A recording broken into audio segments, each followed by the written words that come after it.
running out of time. What are you going to do with the time you have left? I say that if you don't reposition yourself, you could miss the best time in your life, in this season of life. Because we have got to change the way we think. We have got to change the way we function. We have got to change the way we deal with issues. And the reason that you have to begin to reposition the way you think and the way you function and the way you feel is that we many times are stuck between the lines of limited thinking and limited people and limited ideas and limited philosophies, and there's something creative down inside of you saying, let there be.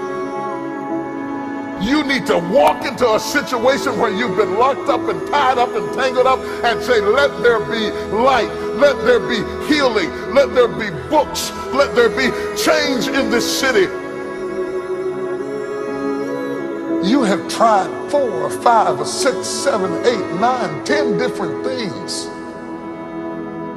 Each you worked on 90 days or so and then said it doesn't work. How can you be a leader with a 90-day test? Of course it didn't work. You didn't stick to it long enough. You didn't fight hard enough.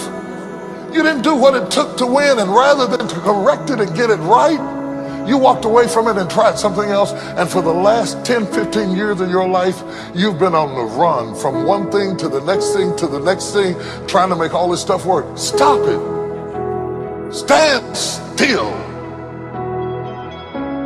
You have to have the courage to live with the pressure and the criticism. New levels bring new devils. You have to be tough. You have to be tough to be able to stand it. It's tough for keeping your kids encouraged while you secretly worried to death yourself. It's tough for getting ready for a birthday and don't have a birthday gift. It's tough of not being able to get the light bill paid and the water bill paid. It's tough. But what do we do with these moments? Do we just have them and go back home and wait for the next one? Almost like junkies getting a fix or smokers smoking a cigarette? Are we just habitually addicted to moments without being able to take that moment and use it strategically to do something in our lives? You do not have to accept it the way it is. Somewhere down inside of you there is creativity. We've got to break out of the barriers and the limitations and get outside of the box. Something is about to happen in your life. You've got to take it one day at a time. And when you get to the end of the day, you say, I'm not finished, but I've done everything that I was supposed to do for that day, for that time, for that season. Your season is shifting. You will be able to do now in a way that you have never been able to do it before. You haven't sung your best song. You haven't preached your best sermon yet. You haven't thought your greatest thought. You haven't written down your greatest idea. You haven't dreamed your best dream. Maybe you haven't laughed your best laugh. You haven't had your greatest day yet. It's somewhere inside of you. You're a miracle looking for a place to happen.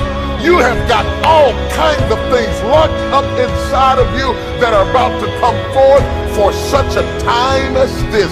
The time is right. The stage is set.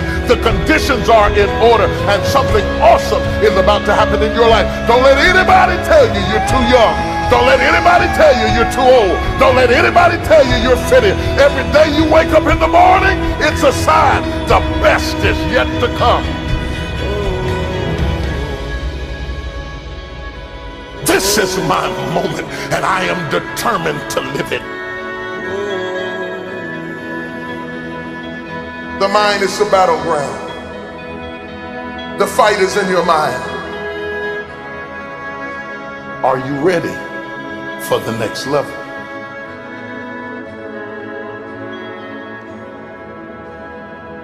What are you going to do with the time you have left?